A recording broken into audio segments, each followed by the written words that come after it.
Hey everybody, this is Gloria Ward, and I want to welcome you to another I'm Loving Me webinar series. Tonight, we have a great guest who is really going to talk about her journey as it relates to her health. And this is a very, very, very important webinar that I want everyone to pay attention to, not only because we're doing our Let's Live campaign, but it's always important to know the journeys of other people and how they were able to go from where they are to where they are now, and really, really, really discover those things that they had to do in order to really make a change in their life. And so this woman, she has been on a journey. She's still on a journey. When you see her beautiful face, you're going to be just so proud and so happy. When she sent me a little piece of her story, I just said that the world just needs to know this, and that we need to go ahead and tell more stories like this. And I was just so happy and so honored that she was able to allow me to interview her. And I know that everybody is just going to enjoy this conversation. So Heather, I thank you. I appreciate you being here, and just thank you for allowing us to share the space with you. Of And course. just to, hear your journey. So one of the things that we do here is, we ask people the question of, when you were at a point in your life where you were maybe in that silent place, or you were in that valley or down place, when you looked at yourself, what was it that you saw when you looked in the mirror? Well, this is a complex question, yet quite simple to answer. So at my darkest moments, I definitely saw what everybody saw on the exterior, right? So Right. the mask that we wear in society, I knew that I was a successful educator.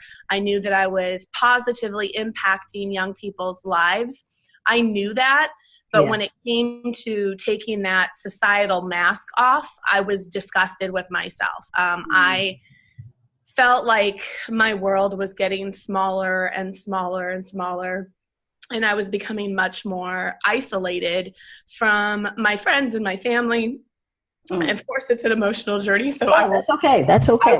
I will cry off and on throughout this. I It's have okay. no problem expressing my emotions. Uh-huh. So I did not like what I saw as far as my physical appearance. I ballooned up to over 600 pounds at my heaviest. Mm. And I knew that I was unhealthy, but at the same time, I didn't see just how bad my health truly was. Emotionally, I knew that I was struggling. I have battled depression ever since I was an early teen. I'm a victim of sexual abuse, Mm. and that has had a tremendous effect on my relationships with men and my relationships with people and just trust. And I used weight as a barrier to deflect the male attention because I didn't know how to handle it. Even though I wanted it, even though there was a part of me that liked it, I couldn't process it. It scared me. I didn't have the coping skills that I needed to work through the violation. And so I didn't like who I was, but I was masterful at letting everybody else think that I was okay. Right. And just to get back to some things, because I know, like, for some people, including me, when people say that they have been, sexually abused and everything, and that you use the weight to go ahead and, not feel pretty for men and all that stuff. Mm-hmm. Is it because you're saying to yourself, that's, you believe that that's what they want, whatever it is that happened to you, that's what they want from you, and you're holding yourself back from that? Or is it the whole thing of, I don't think I'm good enough? Because, some people, when a lot of people say that, you really don't understand what was the psyche behind that. Are you just trying to move away, or is it just, what was it? Self-value. Yeah. It's a combination of both. Yeah. So Okay. I was raped at the age of 13, and I Jesus. didn't say anything for 18 years. And that is is hard. Oh, girl, you gonna make me cry.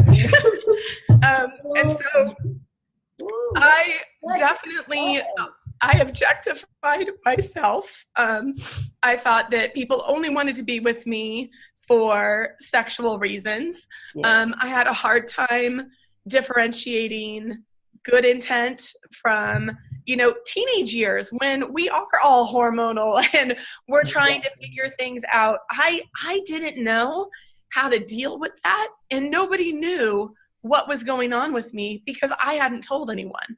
Wow. So that really became part of the mask, and playing this role, and making it seem like I was in control of everything when I really wasn't. And then food became an addiction, a coping mechanism to suppress those emotions from the rape, and not knowing how to deal and process with those emotions. I felt like I was stuck at the age of 13, that 13-year-old girl, for a very long time, and she still comes out. That damaged, insecure part of me does come out still. And I have to very consciously understand the emotions that I'm feeling and figure out how I'm going to push through. Yeah. Wow. And it's so many people, Heather, that goes through stuff like this, and you just ask yourself, like, what is the fear behind it of not telling anybody? Is it the shame, like everybody talks about, or is it like, I had a friend, it happened to her, and she said that she didn't say anything because the person who did it was a family member, and the family member who was always around. And so she thought to herself that nobody would even believe her if she even said anything, or if she would, her mom or somebody will say that, she was too fast, or, wearing crazy clothes or things like that, that really messes up the psyche. Yeah. And so, well, and it's hard to understand why. So, I went through years of therapy, and, I had to push through. I didn't do anything at 13 to ask for that. Right. But you question that about yourself as a victim. You doubt, did I say something? Did I do something? Did I act a certain way? Did I present myself, in a certain fashion? And the bottom line is that no is no. And that we could walk around naked all day long, and that does not give somebody the right to violate us. And society has conditioned females in particular, and my heart breaks for the male victims of sexual abuse as well, because the stigma behind that is even more severe than what women are dealing with. And they are even more isolated as victims than women are. So my heart just goes out to all victims, but in particular males, because they don't have a platform. Correct. And their sexuality is questioned, and instantly, all of those trends and themes and stereotypes come out. And how do you battle that when you've already been victimized? So I think that's the hard part for all of us, is we are victims, and we have to make a choice. And this is what I say to all of my students who come forward, because I'm very open about my story. Anyone who comes forward, I tell them, we all have a choice. We can choose to live as victims, or we can choose to live as survivors. And it took me 18 years to choose to be a survivor instead of a victim. And that's how I approach this now, is that it is a part of me. It doesn't define me. It is something that happened to me. I don't wish it on anyone. But at the same time now, I'm 43, and I can say, I'm actually grateful that I can talk about it. And I'm grateful that my voice and my story has allowed other people to come forward and feel safe. And that, to me, gives what happened to me purpose in a positive way, right? Which then flips me into the survivor role. Exactly. That's so amazing. And so you in this journey, you're going through, you're gaining the weight, Yeah. you're you're in your zone of what you believe is the way to actually live and deal and cope. What was it that clicked in your mind one day that said, you know what, enough is enough? Like, I really need to get myself together. Like, this is not it. Yeah. You know, what was that point where the light went off and you said, you know, Heather, you know what? This ain't it no more. We need to do something else. Right. So, Well, I was very fit growing up in high school. I was a 3-sport athlete, played basketball, did volleyball, was on the track team. And then in college, of course, my safety zone shifted. And that's when I started to gain weight. You know, I was in a new environment. I was meeting new people. I'm in my early 20s, my late teens, and I'm trying to figure out who I am sexually. What kind of a partner do I want? Who am I? And at the same time, I'm keeping this secret. right. And so I started to gain weight. And then I'm in a profession where I consistently give of myself. So as an educator, I am always putting my students before myself. And I found success in my job. And I found value in my job when I didn't find value in myself. Gotcha. So that dominated. And my work became everything. And my career exploded. I started consulting nationally and internationally. I was published. I was in demand. And I could not physically keep up with the demands that were coming at me, all for positive reasons. And my teaching was impacted in the sense that I wasn't as mobile in the classroom as I wanted to be. I was unable to go on certain field trips with students because of the physical demands. I just couldn't do it. And my students missed out on that. I have a great relationship with my kids. Didn't matter if I was teaching kindergarten or seniors. I love kids. And that started to weigh on me, literally and figuratively. And then I started to have some medical issues beyond just the weight gain. So I started a medically monitored liquid diet. Get some tea here. Hold on. Okay. So I started a medically monitored liquid diet through the hospital. And every week I would have to go in for a class. I would get weighed in. I would meet with a doctor. I would have a class that I would have to attend.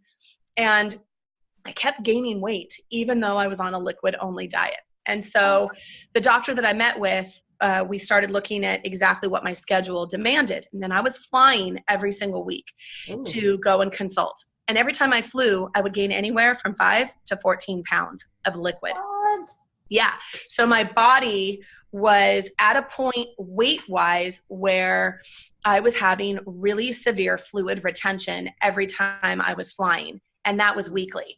And so for somebody who weighs over 600 pounds to gain 5 to 14 pounds in a week, I mean, I would have to live at the buffet and eat nonstop all day long, right?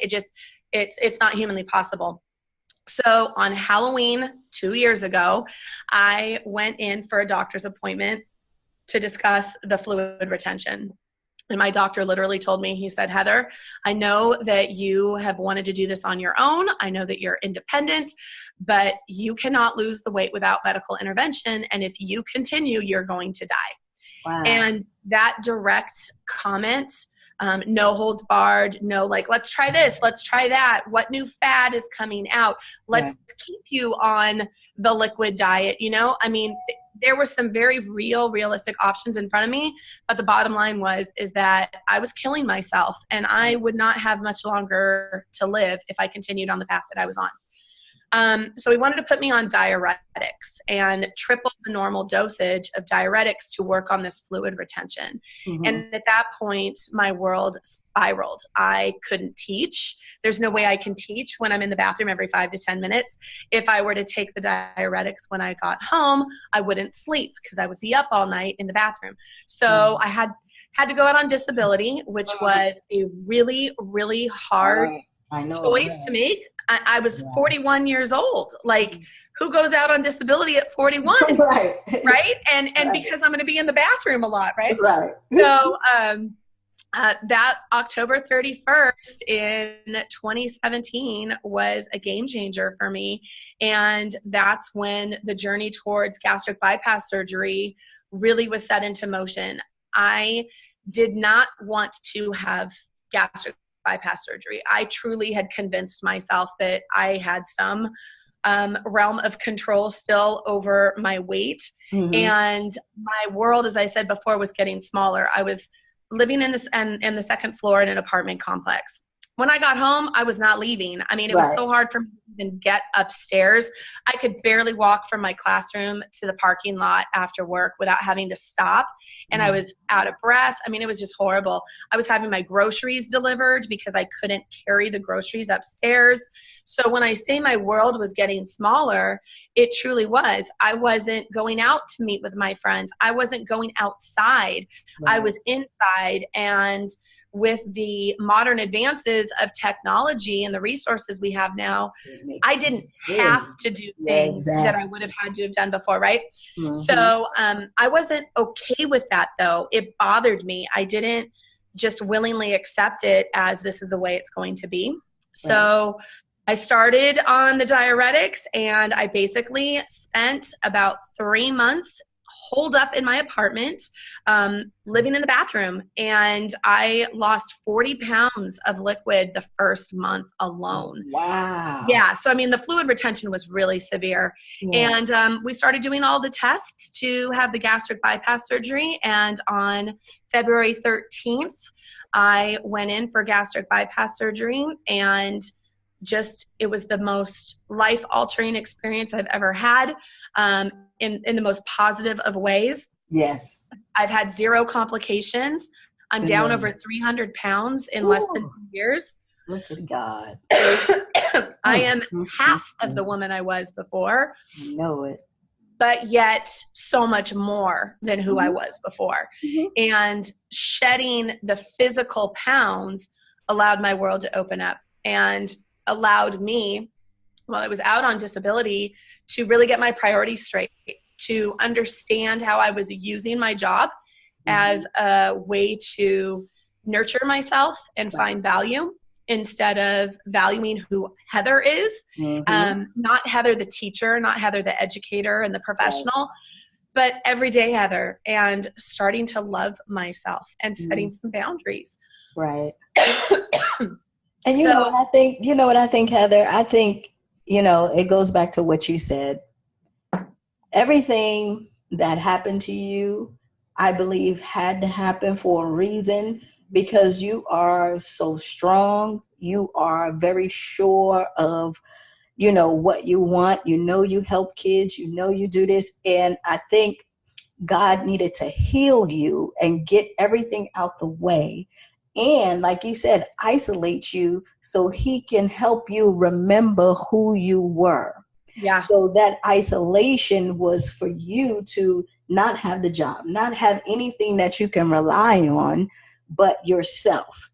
Yep. Be in this space where you are figuring out who is Heather. Because once this weight comes off, I am shedding all of the things that I didn't like about myself, the depression, all the things that happened to me. And now I'm going to be this new woman. But you know what? You're going to be that new woman that is going to help these kids, help survivors, help everybody who has been through this journey. And I just commend you, because, a lot of these stories don't get told. And that's one of the reasons why I started this. Because you hear it from celebrities, you hear it from other people, but when you hear it from people like you who are really impacting not only yourself, but children, and doing different things, and very smart, honestly, the world needs you.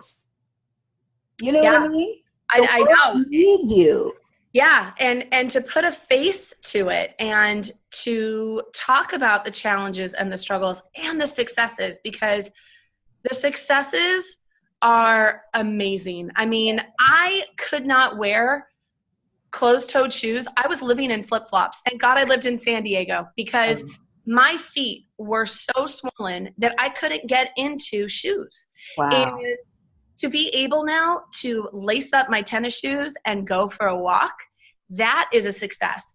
And for people who've never struggled or known someone who's struggled with morbid obesity, those are those little things that are huge things that people have no concept of.